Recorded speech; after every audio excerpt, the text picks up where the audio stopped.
நண்பர்களுக்கு வணக்கம். சீமான் இன்னைக்கு ஒரு ஆவேசமான ஸ்பீச், தமிழ் தேசியம் ஏன் தேவை அப்படிங்கிறத பற்றி ஒரு பெரிய இது பண்ணியிருக்கிறாரு. தமிழ் தேசியம் ஏன் வழக்கம் போலத்தான் என்னென்னலாம் தெரியுமில்ல, அம்புலி மாமா கதை, டோரா புஜ்ஜி கதை, டம்போ கதை, அதையெல்லாம் சொல்லி இன்னும் இதுக்கெல்லாம் இன்னும் இதே மாதிரி கொஞ்சம் சுற்றுப்புற சூழலை காப்பாற்றணும், தமிழை காப்பாற்றணும்.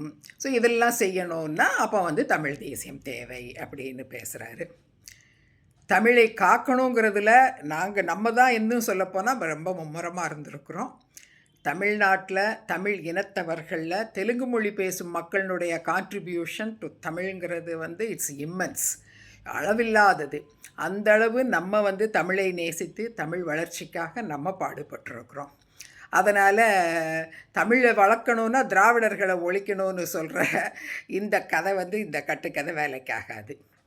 அடுத்தது என்ன சொல்கிறாருன்னா, இப்போ சூழலை காப்பாற்றணும், மண்ணை காப்பாற்றணும், விண்ணை காப்பாற்றணும், மலையை காப்பாற்றணும் அப்படிங்கிறாரு. அது எல்லாம் காப்பாற்றணுங்கிறது ரொம்ப ரொம்ப ரொம்ப அவசியம். ஆனால் இன்றைக்கி மண்ணையும் மலையையும் திருடுறவங்க உண்மையிலே தெலுங்கர்களா? இன்றைக்கி யார் யார் குவாரி லைசன்ஸு வச்சுருக்காங்கன்னு பார்ப்போம். இன்றைக்கி தமிழ்நாட்டில் இருக்கிற குவாரி லைசன்ஸில் 90% மேலே வச்சுருக்கிறவங்க தமிழ் பேசுகிறவங்க. அதில் இன்னும் உண்மையை நம்ம சொல்லணுன்னா நிறையா பேர் சீமானின் சாதியை சேர்ந்தவர்கள். அப்போது மண்ணையும் மலையையும் காப்பாற்றினா முதல்ல சீமான் அவங்க ஆளுங்கக்கிட்ட பேசட்டும், தமிழர்கள்ட்ட பேசட்டும், அதை காப்பாற்றட்டும். அதே மாதிரி தெலுங்கர்களையும் கண்டிக்கட்டும். யாராவது திருடுறாங்கன்னா அது நம்ம we welcome that whole heartedly.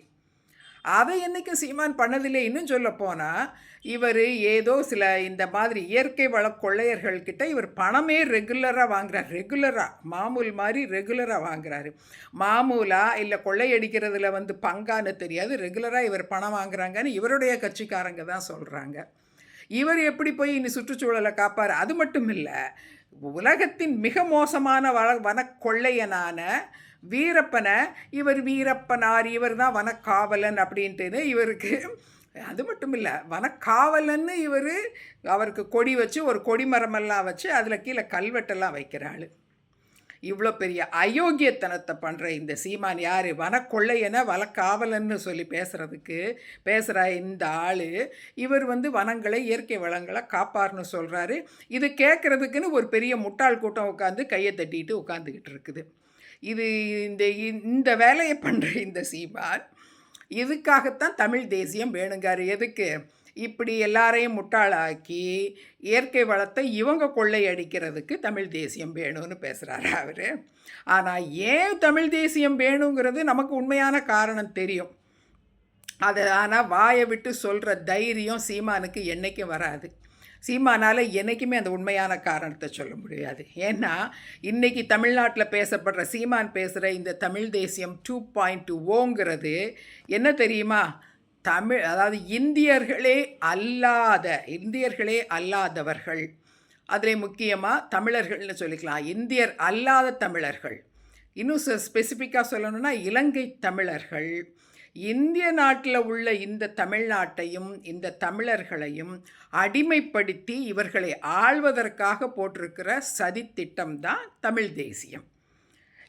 இது தமிழர்களை மட்டும் இல்லை, தெலுங்கு பேசுகிறவங்க, கன்னடம் பேசுகிறவங்க, மலையாளம் பேசுகிறவங்க, தமிழ்நாட்டில் இருக்கிற சகலரும், அதே மாதிரி தமிழ் சாதிகளான எல்லா சாதியினரையும், முக்கியமாக இந்த மறவர்கள், வன்னியர், பறையர், பள்ளர், இனி எல்லாரையும், இந்த மக்களை எல்லாம், தமிழ் சாதிகளை எல்லாம், அதே மாதிரி இந்த தெலுங்கு கன்னட மலையாள மக்களை அடிமைகளாக்கி அவர்களை ஆள்வதற்காக இலங்கை தமிழர்கள் இன்றைக்கி மட்டும் இல்லை, பல காலங்களாக இங்கே இந்தியாவுக்குள்ளே நுழைஞ்சு தமிழ்நாட்டு சாதிகள், தமிழ்நாடு மட்டும் இல்லை, ஒட்டுமொத்த தென்னிந்திய சாதிகளுக்குள்ளே இன்றைக்கி மறைந்து வாழ்கிற இந்த இலங்கை தமிழர்கள் போடும் சதித்திட்டம் தான் தமிழ் தேசியம் 2.0.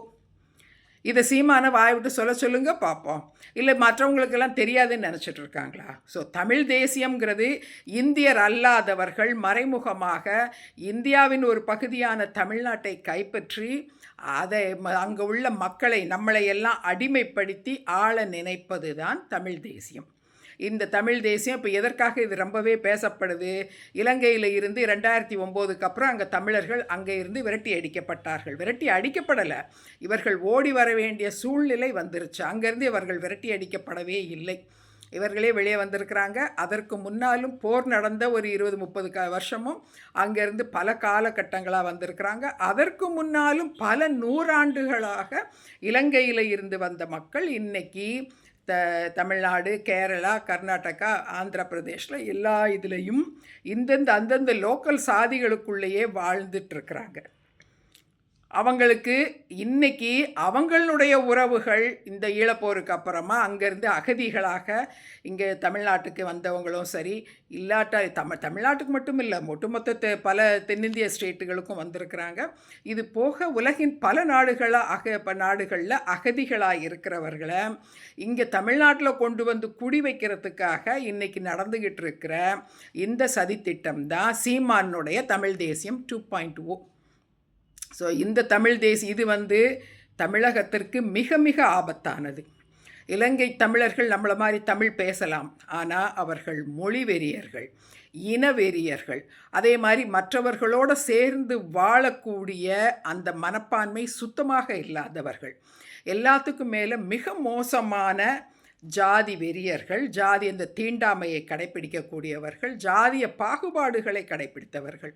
இன்றைக்கும் அவங்கக்கிட்ட ஈழப்போர் நடந்து முடிஞ்சு ஒன்றுமே இல்லாமல் அங்கே முள்வேலிகளுக்குள்ள கேம்புகளில் வாழ்கிறவங்க கூட இன்னும் ஜாதி ரீதியாக ஜாதிய மனப்பான்மையோடு தான் இருக்கிறாங்க. அதே மாதிரி சில சாதிகளை ஒதுக்கி தீண்டத்தகாதவர்களாக வச்சுக்கிட்டு இருக்காங்கன்னு இன்றைக்கும் நம்ம நிறையா பார்க்குறோம். அதனால் இவங்க நம்ம தமிழ்நாட்டில் நம்ம எவ்வளோ முன்னேறிட்டோம். இந்தியா முழுக்க நம்ம இந்த சமூக நீதி, முக்கியமாக தமிழ்நாட்டில் சமூக நீதி வளர்ச்சி அடைந்த பிறகு நம்ம எவ்வளவோ இந்த சாதிய கொடுமைகள்லேருந்து முன்னேறிட்டோம். அதே மாதிரி இந்த இனவெறுப்பு, இனவேற்றுமை நமக்கு கிடையாது. எப்போ அங்கேருந்து இவங்கெல்லாம் இலங்கை தமிழர்கள் தமிழ்நாட்டுக்குள்ளே வந்ததுக்கப்புறம்தான் அந்த நோய் நமக்கு இங்கே இந்த சீமான் மாதிரியான ஆட்கள் இல்லாட்டி பிரபாகரனோட நெருக்கமாக இருந்தவங்கெல்லாம் கொண்டு வந்து தான் இந்த நோயை இங்கே தமிழ்நாட்டில் ஒட்ட வச்சுட்டாங்க. அதற்கு முன்னால் இங்கே நீ தமிழ, நீ தெலுங்க, நீ கன்னடம், மலையாளின்னு இந்த மாதிரியான பாகுபாடுகள் தமிழ்நாட்டில் கிடையவே கிடையாது. தமிழ் தேசியம் நம்ம நாட்டை பிடித்த ஒரு மோசமான நோய். இந்த நோய் கொரோனாவை விட மிக மோசமானது. ஏன்னா கொரோனாவை விட வேகமாக இந்த நோய் இன்றைக்கி பரவிட்டு இருக்குது. நமக்கு குறைஞ்சது ஒரு 36 லட்சம் பேர் தமிழ் தேசியவாதிகள்னு சொல்லிக்கிற இந்த ஆட்கள் அவங்க அதால் பாதிக்கப்பட்டிருக்கிறாங்க. இதில் முக்கியமாக நம்ம கவலைப்பட வேண்டிய விஷயம் என்னென்னா, நம்ம அரசியல்வாதிகள் நிறைய பேர் நம்ம அரசியல்வாதிகள் மறைமுகமாக, முக்கியமாக கம்யூனிஸ்டுகளில் சில பேர் இருக்கிறாங்க, திராவிடர் கழகத்தில் இருக்கிறவங்க சில பேர் இருக்கிறாங்க.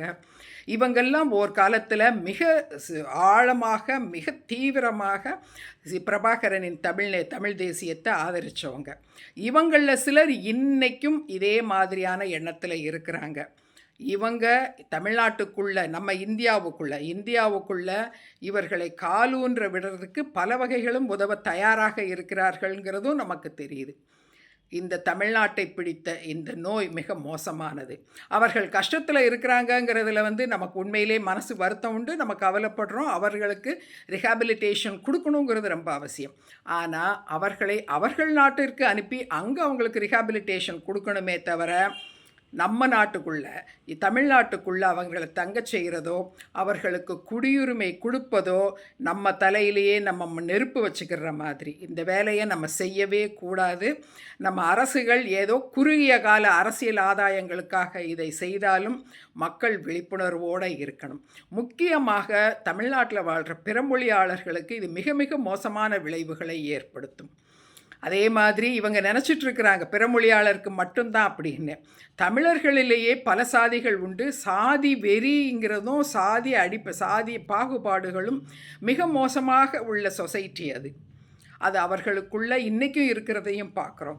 இது தமிழகத்தை இவங்க நிறைய பேர் வரும்பொழுது இது இன்னும் தமிழகத்தை என்னமோ ரிவர்ஸ் கியரில் கொண்டு போகும். பல வருஷங்களுக்கு நம்ம சமூக நீதியை அடிப்படையில் என்னென்னலாம் அச்சீவ் பண்ணமோ அது எல்லாத்தையும் அழிக்க வைக்கும். அதன் அங்கமாக தான் இன்றைக்கி பெரியாரை இந்த அளவுக்கு இவங்க கேவலப்படுத்தி பேசிகிட்டு இருக்கிறாங்கன்னா, தமிழ் சீமான் பேசுகிறான்னா அதுக்கு தான். ஏன்னா சமூக நீதியை தமிழ்நாட்டில் இருந்து அழிக்கிறது தான் இவங்களுடைய சதித்திட்டத்தில் ஒரு பாகம். இவங்க இதற்கு செய்கிறதுக்காக இவங்க என்ன வேணாலும் பேசுவாங்க. முக்கியமாக இந்த மக்களை ஏமாற்றி ஓட்டு வாங்கிறதுக்காக யார் யாருக்கு என்னென்ன பிடிக்குமோ அது எல்லாம் அவங்களோடதும்பாங்க. எல்லா சாதிகள்லையும் இருக்கிற சாதி தலைவர்களை இவங்களுடைய தலைவர்களை அவங்க ஸ்வீகரிச்சுக்குவாங்க. இது ஒரு ஸ்ட்ராட்டஜி.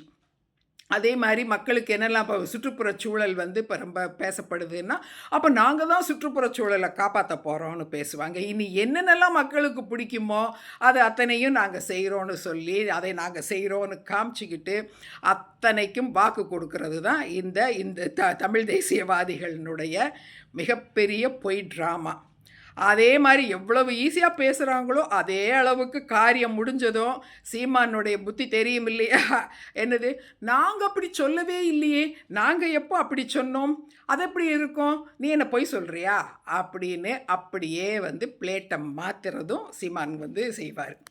அதனால் தமிழ்நாட்டு மக்கள் அது எந்த மொழி பேசுபவர்களாக இருந்தாலும் தமிழ் தேசியவாதிகளை வளர்த்து விடுறது உங்களுக்கே அது நீங்கள் மிகப்பெரிய கேடாக விளையும். தமிழ் தேசியம் தமிழ்நாட்டில் இருந்து அறவே ஒழிக்கப்பட வேண்டிய ஒரு விஷயம். சீமான் பேசுகிற இந்த தமிழ் தேசியம் 2.20 நம்மளை பிடித்த மிக மோசமான நோய். இந்த நோய் உடனடியாக எந்த மருந்தாவது கொடுத்தாவது இது களையப்பட வேண்டிய ஒரு மிகப்பெரிய கலாமிட்டி. இது மக்கள் அனைவர்கிட்டையும் நான் கேட்டுக்கிறேன். தமிழ் தேசியத்திட்டேருந்தே தமிழ் தேசியவாதிகள்கிட்டருந்து தமிழ்நாட்டை காப்பாற்றுறத உங்கள் தலையாய கடமையாக ஒவ்வொருத்தரும் எடுத்து நடத்தினாதான் தமிழ்நாடு தப்பி பிழைக்கும். இல்லைன்னா கூடிய விரைவில் இலங்கை தமிழர்களின் அடிமைகளாக நம்ம அனைவரும் மாறிப்போவோம். அது ஞாபகம் இருக்கட்டும். பாய்.